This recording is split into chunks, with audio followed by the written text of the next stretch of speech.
حسین ابن علی رضی اللہ تعالیٰ عنہ کا سر انور دستے قاتل نے تب کاٹا جب وہ سجدے میں جھکا ہوا تھا. یزید نے کہا میں بیعت لوں گا، امام حسین نے کہا کبھی بھی نہیں دوں گا، یہ سر کٹ سکتا ہے جھک نہیں سکتا. سر کاٹ کے نیزے کی نوک پہ چڑھا دیا گیا، اور یہ اس بات کا اعلان تھا کہ ہم جیت گئے اور حسینی ہار گئے. اور لشکر یزید میں غوغا مچ گیا، نقارے بجنے لگے کہ ہم جیت گئے، دیکھو امام حسین شہید کر دیے گئے، اور سر کاٹ کے نیزے کی نوک پہ چڑھایا گیا. لیکن لشکر یزید سے ہی آواز آئی، یہ کیسا سر ہے جو کٹ کے بھی سر بلندی ہے، کٹ گیا ہے پھر بھی اونچا ہے. اللہ اکبر، یہ سر سجدے میں کٹا ہے، رب کے حضور عبادت کی حالت میں کٹا ہے. حسین آج بھی سجدے میں ہے.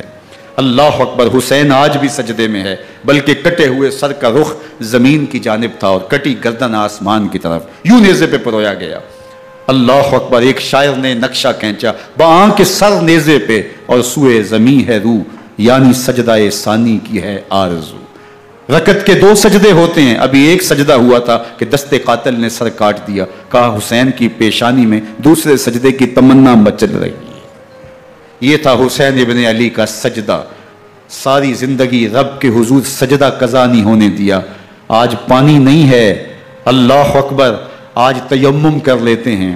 آج اپنے خون کو اوڑھ کر کے حسین نے اپنی پیشانی اپنے مالک کے حضور جھکا کر کے عظیمت کی وہ انوکھی داستان رقم کر دی کہ صدیاں گزرنے کے باوجود بھی ان کی یادوں کے چراغ روشن ہیں.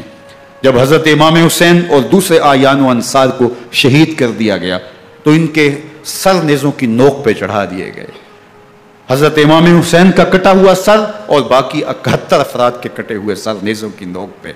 اور 10 سواروں کو ابن سعد نے کہا کہ ان کو رون دو، اور گھوڑوں کی ٹاپوں تلے حضرت امام حسین رضی اللہ تعالیٰ عنہ اور ان کے آوان و انصار کو جو ہے وہ روندا گیا، حتیٰ کہ ان کی استخوان مبارک، ان کی ہڈیاں بھی چور چور ہو گئیں.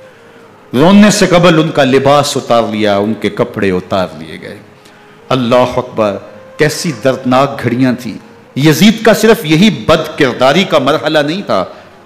اس کربلا کے صحرا کے اندر یزید نے جس طرح امام حسین رضی اللہ تعالیٰ عنہ کو شہید کیا اور حضرت امام حسین کے خاندان کو شہید کیا، جب مدینہ المنورہ پر یزید نے مسلم بن عقبہ کو مقرر کیا، جس کو بزرگوں نے مصرب بن عقبہ کہا ہے، تو اس کو کہا 3 دن تک مدینے کا حرم تمہارے لیے حلال ہوگا، جو چاہو تم کرنا، اور شامی فوجوں کو اجازت ہوگی. تو وہاں بھی انہوں نے 10,000 تابعین اور 700 صحابہ کو شہید کیا. حضرت ابو سعید خدری رضی اللہ تعالیٰ عنہ گھر سے باہر نکلے، کافی بوڑھے ہو چکے تھے، تو انہوں نے حضرت ابو سعید خدری کو پکڑ لیا. کہا تم کون ہو؟ کہا مجھے ابو سعید خدری کہتے ہیں. تو کہا ہاں تمہارا نام سنا ہے، اور داڑھی سے پکڑ کے کھینچا اور کہا کہ ہے تمہارے پاس جو ہمیں دو. تو کہا کہ میرے پاس تو کچھ بھی نہیں، میں تو فقیر آدمی ہوں.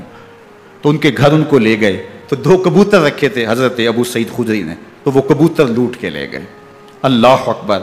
حضرت ابن سنان رضی اللہ تعالیٰ عنہ کو، جو حضور کے علم بردار تھے فتح مکہ کے دن، ان کو ستو پہلے پلائے اور پھر ان کی گردن کاٹی گئی اور کہا یہ ہے وہ ستو جو تم زندگی میں آخری بار پیو گے. ایک گھر میں داخل ہوئی شامی فوج، تو ایک خاتون کے ابھی بچہ پیدا ہوا تھا، اور قابلہ نے، دائیا نے وہ بچہ ماں کی چھاتی پہ لٹایا اور وہ ماں کا پہلا دودھ پی رہا تھا. تو یہ جا کے کہنے لگے نکالو تمہارے پاس جو کچھ ہے. تو اس خاتون نے کہا تم جانتے ہو یہ بچہ کون ہے؟ تو انہوں نے کہا ہم نہیں جانتے. کہا یہ حضرت ابن ابی کبشہ انماری رضی اللہ تعالیٰ عنہ کا بچہ ہے، اور یہ وہ صحابی ہیں کہ جو بیت الشجرہ کے موقع پہ حضور کے ہاتھ پہ بیعت کرتے ہیں. انہوں نے اس چیز کا لحاظ نہ کیا کہ جو کچھ ہے وہ ہمیں دو، ورنہ تیرے بچے کو نہیں چھوڑیں گے. تو ماں بچے سے مخاطب ہو کے کہتی ہے، ابھی بچہ پیدا ہوا ہے اور ماں سے پہلا دودھ پی رہا ہے، کہ بیٹے اگر میرے پاس کچھ ہوتا، وہ قیمتی سے قیمتی چیز بھی ہوتی، تیری جان کے لیے قربان کرتی، لیکن اس وقت میرے پاس کچھ ہے نہیں.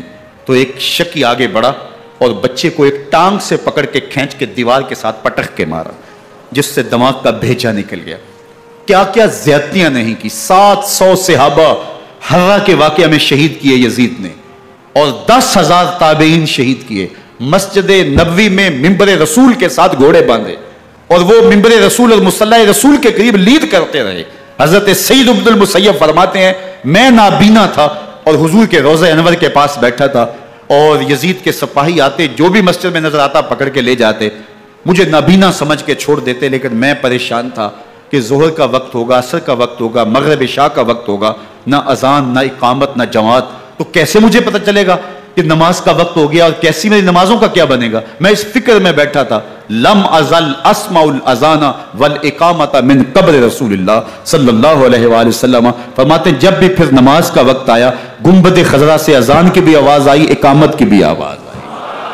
3 دن تک مسجد نبوی کے اندر گھوڑے بندے رہے اور مدینہ کی حرمت پامال کی. مدینہ کے گھروں کے اندر یہ بدکماش داخل ہوئے اور جو بدکاریاں انہوں نے کی، کلیجہ منہ کو آتا ہے. 1002 شیزائیں ان بدکاروں کی بدکاریوں کی وجہ سے کنواری حالت کے اندر حاملہ ہوئی. 3 دن تک مدینے کا حرم انہوں نے پامال کیا اور پھر مکہ المکرمہ میں کعبہ اللہ پر گولے برسائے اور کعبہ کا غلاف جل گیا. وہ تو یزید مر گیا اور حضرت عبداللہ ابن زبیر رضی اللہ تعالیٰ عنہ نے اپنی خلافت کا اعلان کیا. یزید کے یہ کرتوت تھے، ادھر اہل مدینہ کو ستایا، ادھر اہل مکہ کو ستایا، اور رسول اللہ صلی اللہ علیہ وسلم کے خانوادے کی بے حرمتی اور توہین کی. نہ صرف انہیں قتل کیا گیا، ان کی لاشوں پہ گھوڑے دوڑائے.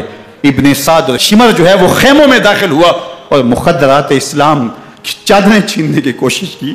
حضرت زینب سلام اللہ علیہ نے مخاطب ہو کے کہا ہمارے چہرے کے رکھوالے چلے گئے ہیں، ظالم تو خیال نہیں کرتا ہم رسول اللہ کی بیٹیاں ہیں.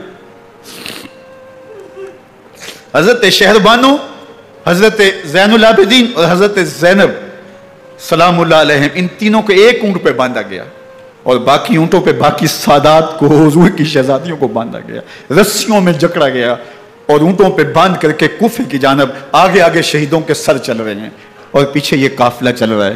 اور جب یہ قافلہ وہاں سے گزرا جہاں لاشیں پڑی تھی، امام زین العابدین 14 سال کے تھے اور بیمار تھے اور ان کا حوصلہ نہ ہوا، وہاں غشی ان کے اوپر آنے لگی. اور وہ منظر ابن کثیر نے، باقی لوگوں سب نے لکھا ہے کہ پھر جب ان کی یہ حالت ہوئی تو پھر سیدہ زینب سلام اللہ علیہ، جنہوں نے ابھی تک بڑے حوصلے کے ساتھ ساری مشکلات کا مقابلہ کیا تھا، اب ان کے بندھن ٹوٹ گئے اور آنکھوں سے آنسو بہنے لگے. اور سیدہ زینب تھے امام حسین رضی اللہ تعالیٰ عنہ کی لاش پہ کھڑے ہو کے، اور وہ روندی ہوئی لاش، ٹوٹی ہوئی ہڈیاں اور وہ بڑا بدن، کٹا ہوا سر نیزے کی نوک پہ اور لاش یہ پڑی ہے. تو حضرت سیدہ زینب نے مدینے کی طرف منہ کر کے جو ہے وہ حضور سے فریاد کی، یا محمد آہو، یا محمد آہو، ھذا حسین بالآراء مزمل بالدماء، یا محمد آہو بناتوں کا سبایا. رسول اللہ، اے پیارے آقا، یا جدہ ہو، اے ہمارے نانا محترم، یہ دیکھیے آپ کا حسین پڑا ہوا ہے. بدن سے کپڑے اتار لیے گئے، خاک ہوائیں اڑا رہی ہیں اور اس کے اوپر چادر جو ہے وہ مٹی کی پڑ گئی ہے. حضور آپ کی اولاد کاٹ دی گئی اور پھر کہا بناتوں کا سبایا. حضور دیکھیے آپ کی بیٹیوں کے ہاتھ باندھ دیے گئے ہیں، اونٹوں پہ کس دیا گیا ہے.